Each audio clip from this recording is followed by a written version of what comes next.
Kita masih akan melanjutkan diskusi soal eskalasi konflik Amerika Serikat Israel dengan Iran bersama Hikmahanto Juwana, Guru Besar Hukum Internasional Universitas Indonesia, dan juga Julius Suman, jurnalis Kompas TV. Saya mau ke Pak Hikmahanto terlebih dahulu.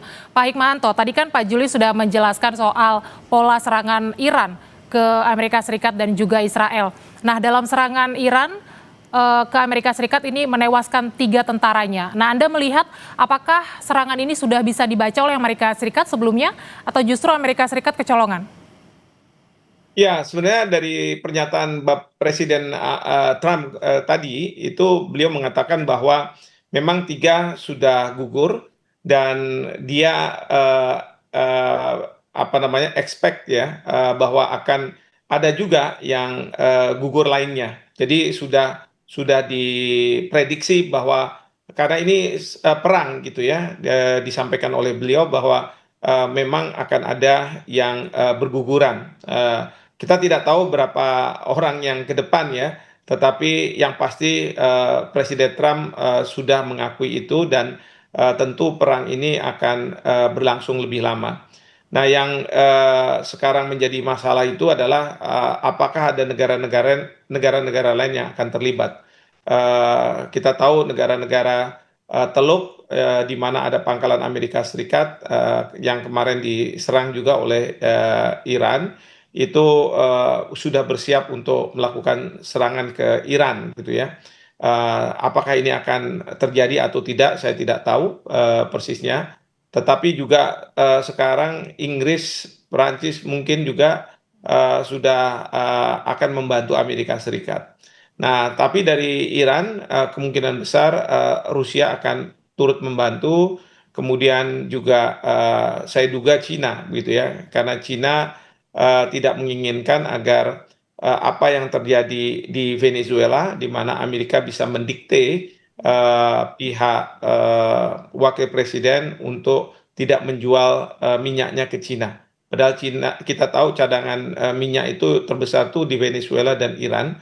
Dan kalau misalnya ternyata itu juga terjadi pada pihak Iran untuk tidak menjual ke Cina, tentu ini akan membuat Cina bisa kerepotan. Oleh karena itu, saya yakin bahwa kepentingan Cina dalam perang ini adalah membantu Iran, walaupun dia tidak akan langsung berhadapan-hadapan dengan Amerika Serikat. Demikian juga Rusia, karena kalau misalnya mereka berhadapan langsung, mereka tahu konsekuensinya adalah Perang Dunia Ketiga akan semakin dekat, gitu ya, dan penggunaan senjata nuklir akan bisa terjadi.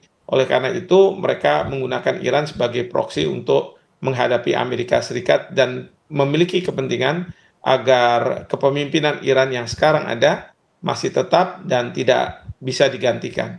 Bahkan kalau saya tidak salah di forum PBB, pihak Cina sudah mengatakan sebaiknya yang dilakukan pelucutan senjata adalah pihak Israel. Jadi ini yang terus kemudian ditanggapi secara serius oleh pihak Israel sebagai Cina antisemitism. Nah, itu. Dan satu lagi yang perlu saya sampaikan dalam kesempatan ini adalah eskalasi perang ini sekarang bisa menjadi permasalahan di warga di berbagai negara. Saya lihat misalnya di Pakistan, itu ada warga negara Pakistan yang tidak menyetujui serangan Amerika Serikat ke Iran, itu yang kemudian melakukan demo dan melakukan perusakan-perusakan ke konsulat jenderal Amerika Serikat di sana begitu. Ini yang menjadi masalah juga dan ini harus menjadi perhatian juga dari pemerintah kita. Ya, kita tidak ingin pada waktu serangan Amerika Serikat ke Afghanistan misalnya itu ada sebagian masyarakat kita melakukan sweeping terhadap warga Amerika Serikat. Memang tidak bisa dihindari bahwa kemarahan dari publik kepada mungkin Presiden Trump itu dilampiaskan ke institusi atau kepentingan Amerika Serikat di negara tertentu, bahkan warganya. Jadi ini perlu juga diantisipasi dan saya tidak tahu apakah ini sudah masuk dalam perhitungan kalkulasi dari Presiden Trump ya, ketika dia melakukan serangan ke Iran. Karena ini dampaknya memang bisa meluas sekali. Seperti itu. Oke, catatan saya adalah pertama Anda melihat bahwa Cina dan Rusia ini akan sangat hati-hati karena menghitung resikonya, jadi tidak akan berhadapan muka sama muka. Dan Anda juga melihat bahwa konflik Amerika Serikat, Israel, dan Iran ini juga memunculkan efek domino di beberapa negara lain. Dan Anda mengkhawatirkan bahwa ini juga akan terjadi di dalam negeri. Tapi Anda melihat apakah ini juga akan potensial terjadi di Indonesia yang Anda khawatirkan tadi, melihat psikologis warga negara kita, Pak Hikmahanto, sehingga bisa menjadi catatan juga bagi pemerintah? Ya, bisa jadi ini akan terjadi di Indonesia. Oke. Ya, serangan Amerika Serikat ke Iran ini dianggap sebagai serangan terhadap Islam lah, kira-kira seperti itu. Dan tentu pemerintah harus mewaspadai karena penduduk kita mayoritas beragama Islam. Ya, jadi ini dan kita pernah punya track record seperti ini, presiden ya. Seperti saya katakan pada waktu Amerika Serikat masuk ke Afghanistan, melakukan serangan ke Afghanistan, sebagian dari masyarakat kita melakukan sweeping terhadap warga negara Amerika. Nah, ini yang mudah-mudahan kita belajar dari situ dan kemudian tidak terjadilah. Ya, biarkan apa yang terjadi di Timur Tengah terjadi di Timur Tengah. Tentu kita berharap bahwa perang ini akan segera berakhir karena yang menjadi korban adalah masyarakat biasa, masyarakat sipil. Nah, baik itu di pihak Iran maupun di pihak mungkin Amerika Serikat maupun Israel. Nah, jadi sekali lagi perang ini sesuatu yang tidak kita kendaki, tetapi kalau sudah terjadi memang sulit untuk kemudian kita bisa menghentikan ya, sampai pada satu titik memang satu pihak kalah begitu. Tapi kemarin yang saya dengar atau hari ini presiden kita sudah menawarkan diri untuk menjadi mediator, meskipun saya katakan sebagai mediator ini terlalu prematur kalau ditawarkan pada saat sekarang. Karena pada saat sekarang secara psikologis negara yang berkonflik itu merasa bahwa perang ini akan bisa segera selesai dan mereka lah yang menang. Ya, itu secara psikologis. Menarik. Tapi tentu mediator itu akan penting kalau perang ini ternyata berkepanjangan dan sampai pada satu titik tidak kelihatan siapa yang menang, tetapi semua terkuras, energinya terkuras, anggarannya terkuras, korban yang bermunculan. Nah, disinilah kemudian mungkin mediator itu akan menjadi penting karena mediator ini akan menjadi penyelamat muka dari pihak yang ingin menyudahi perang ini. Seperti itu. Oke, menarik tadi Anda menyinggung soal peran Indonesia menjadi mediator, tapi kita tahan dulu Pak Hikmahanto. Nanti kita akan membahasnya di segmen berikutnya. Saya mau ke Mas Julius Suman dulu. Mas Julius, Anda tadi menjelaskan soal pola serangan Iran yang kemudian sudah menghitung alutsistanya untuk menyerang Amerika Serikat dan juga Iran. Tapi apakah Anda melihat bahwa Iran sudah melancarkan serangan jitunya atau masih ada serangan-serangan lain yang lebih spektakuler? Kalau strateginya Iran memang akan akan bertumbuh pada penggunaan terutama adalah rudal balistik gitu ya, baik jarak pendeknya, menengah maupun jauh yang bisa menjangkau Israel sana radiusnya, terus kemudian penggunaan drone. Nah, terus kemudian untuk bagaimana dengan angkatan laut, terus kemudian angkatan udara. Nah, kita menyaksikan beberapa rilis CENTCOM ya, Komando Sentral Amerika itu merilis beberapa video penghancuran beberapa pesawat udara Iran di landasan gitu ya. Nah, beberapa ada F4, F5, mungkin ini pesawat-pesawat lama sih sebetulnya teknologi. Memang Iran kan kena beberapa lama kena sanksi ya, sehingga dia belum bisa mengupgrade maksimal alutsista udaranya. Tempo hari dia memesan Su-35 Rusia cuma keburu sudah perang duluan gitu. Dan itu pasti akan membutuhkan transisi untuk pelatihan dan seterusnya gitu ya. Nah, terus kemudian angkatan lautnya relatif kecil. 2 hari lalu ada klaim dari Amerika Serikat bahwa salah satu kapal frigat Iran dilumpuhkan. Tapi kita belum lihat buktinya atau ininya ya, belum lihat buktinya gitu, belum dirilis gitu, belum ada video rilisnya dan sebagainya. Jadi andalannya tentu lagi-lagi adalah rudal balistik. Nah, terus kemudian drone. Nah, bagaimana Iran memainkan bisa bertahan sedemikian lama? Ya tentu saja dengan stok yang banyak. Saya yakin mungkin ribuan gitu, ribuan balistik yang teknologinya dulu itu dibantu oleh Korea Utara gitu ya. Oke. Dan terus berkembang, makanya dia bisa kemampuan untuk mengembangkan berbagai jenis yang makin canggih gitu ya.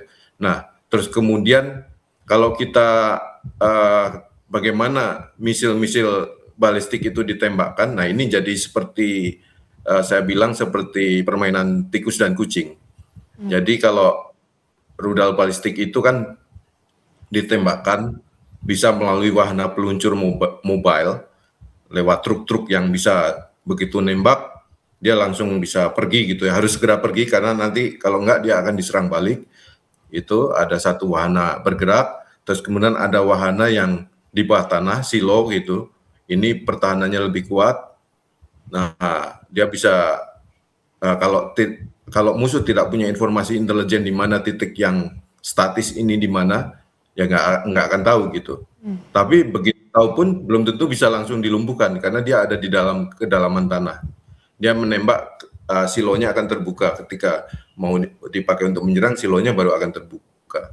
Nah, berikutnya biasanya ada wahana dari udara maupun laut gitu ya, ditembakkan dari wahana udara maupun laut. Cuma sepertinya Iran tidak punya yang ini, yang versi udara maupun yang laut gitu ya. Nah, jadi dia akan mengandalkan yang silo dan wahana bergerak. Nah, problemnya adalah begitu menembakkan wahana bergerak, nanti akan di-tracking sama musuhnya. Oke. Ketika lintasannya sudah bisa dibaca gitu, itu yang akan diburu. Nah, ada laporan, ada beberapa analis yang menyebut sekarang ini fasenya sudah mulai memasuki fase superioritas udaranya Amerika Serikat dan Israel.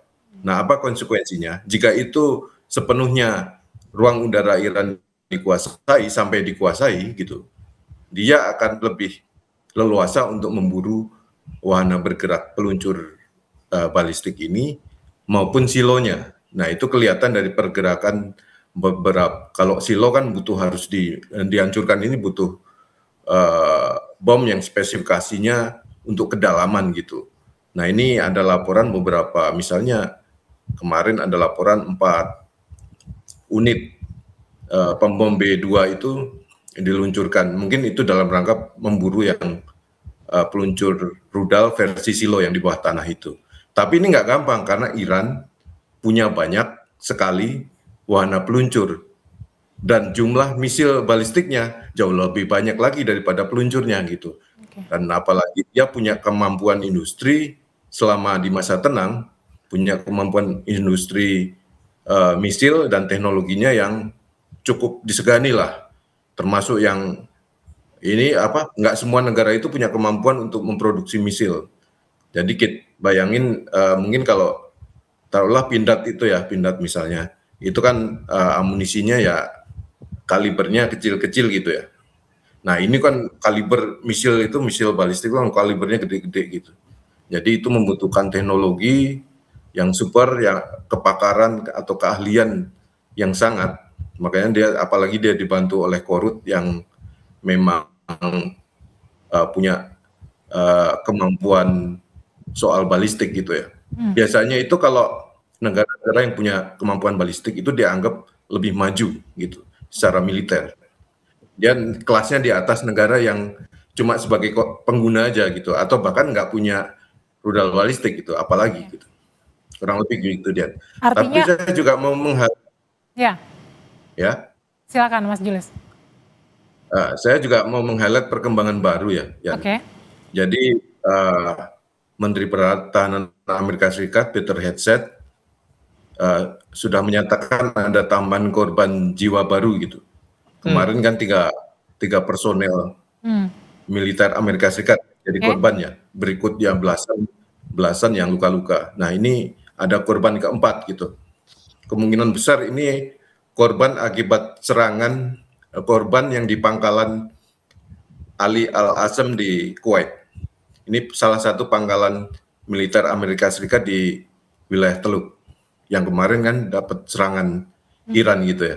Nah, ini ada tambahan 4. Apa konsekuensinya jika korban bertambah, korban jiwa bertambah? Korban jiwa itu seperti hal yang sangat diutamakan kalau dalam banyak operasi militer di Amerika Serikat. Perang pasti selalu akan makan korban, tapi kalau sudah jatuh korban akan mendapat sorotan publik domestik dia gitu. Jadi sorotan Kongres, jadi sorotan publik Amerika Serikat. Nah, kemarin di Venezuela dan sekarang Venezuela, terus kemudian sebelumnya ada operasi di Iran yang Juni 2025, terus kemudian sekarang ini kan secara dibatasi sebagai operasi terbatas. Operasi terbatas itu artinya kurang lebih tanpa persetujuan Kongres. Jadi di Amerika Serikat itu hanya Kongres yang bisa mendeklarasikan perang terhadap entitas lain, entitas asing. Nah, betul bahwa seorang presiden di Amerika Serikat adalah panglima tertinggi.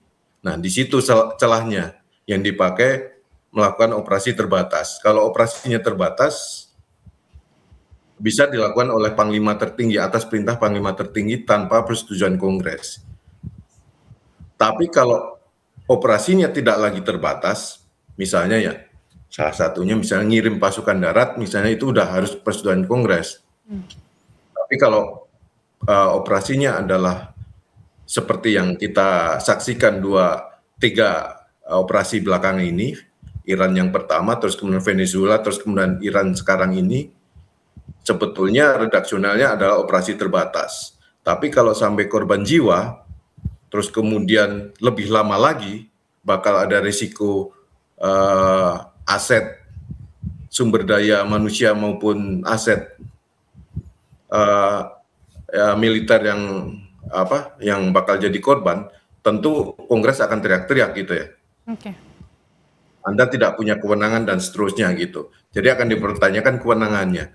Jadi maksud saya mikirnya begini, apakah Trump nanti akan dipaksa untuk segera mengakhiri perangnya di Iran, karena ini kan operasi terbatas. Dia harus butuh persetujuan Kongres, kecuali Kongres bisa diyakinkan untuk menggelar operasi yang lebih panjang gitu ya. Gitu. Oke, Mas Julius, Anda tadi menginformasikan bahwa ada tambahan korban tentara Amerika Serikat jadi 4 yang tewas. Nah, tapi apakah Anda melihat bahwa memang Iran menarget, apa target Iran? Apakah dengan jumlah korban yang sama atau ada target yang lebih besar? Misalnya kematian pemimpin tertinggi juga harus dibalas dengan tokoh Amerika Serikat dan Israel, atau seperti apa Anda melihatnya? Tentunya setiap pihak yang berperang akan menarget efek kolateral yang setara atau lebih besar ya. Itu otomatis. Tapi pertanyaannya adalah bagaimana caranya? Apakah mampu? Apakah punya cukup sumber daya? Apakah punya taktik yang mumpuni untuk melakukan seperti itu? Atau tidak? Itu pertanyaan yang lain gitu. Tapi kalau ingin membalas dendam,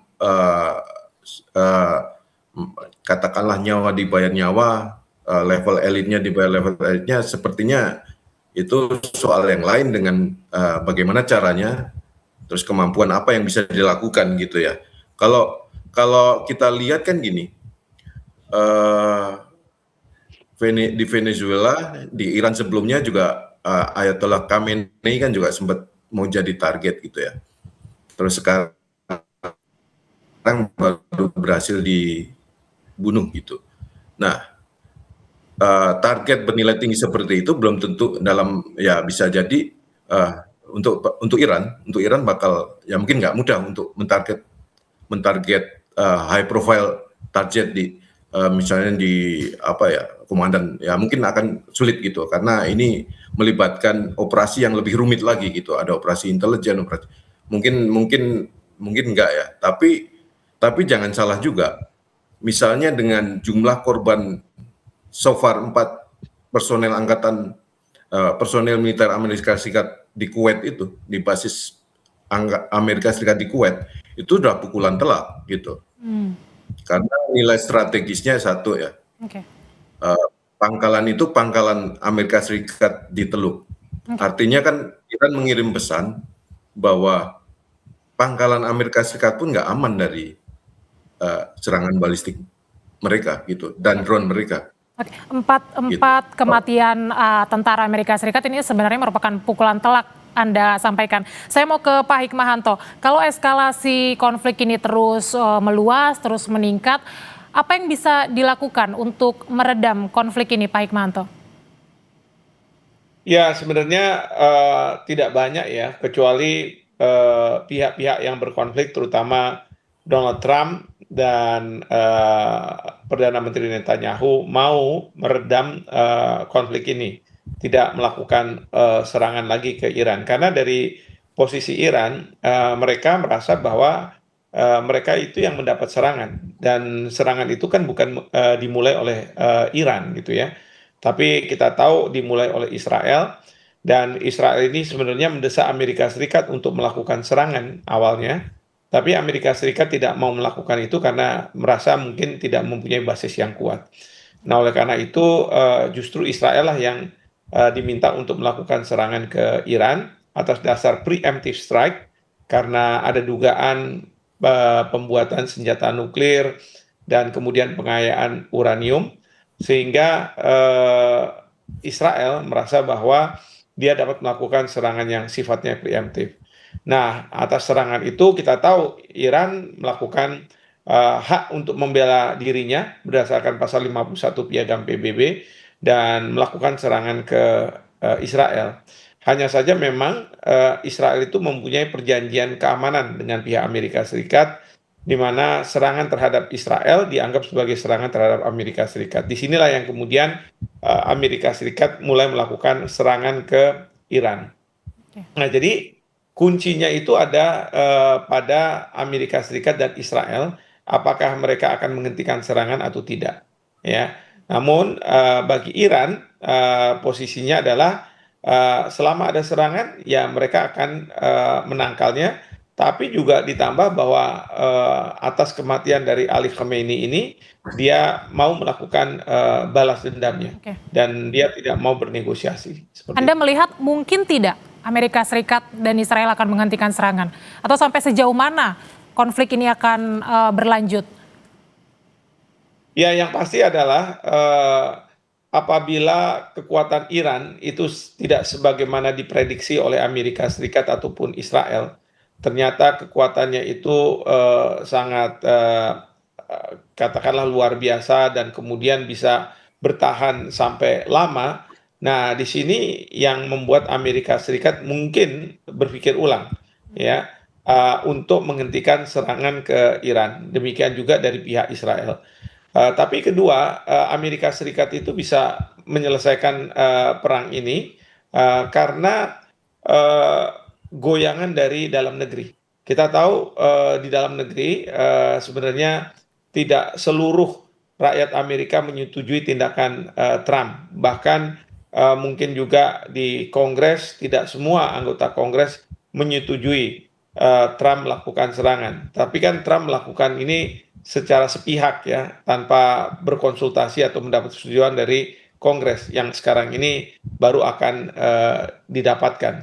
Nah, jadi kalau misalnya di dalam negeri Trump menghadapi permasalahan-permasalahan seperti itu, bukannya tidak mungkin akhirnya Amerika Serikat akan menghentikan serangan ke Iran.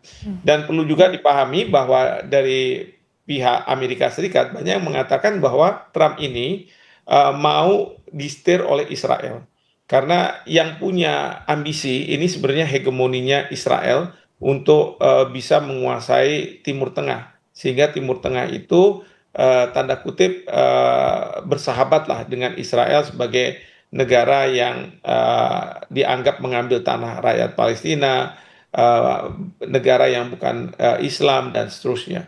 Nah, maka di Amerika Serikat itu sekarang bermunculan istilah bukan America First, tapi Israel First.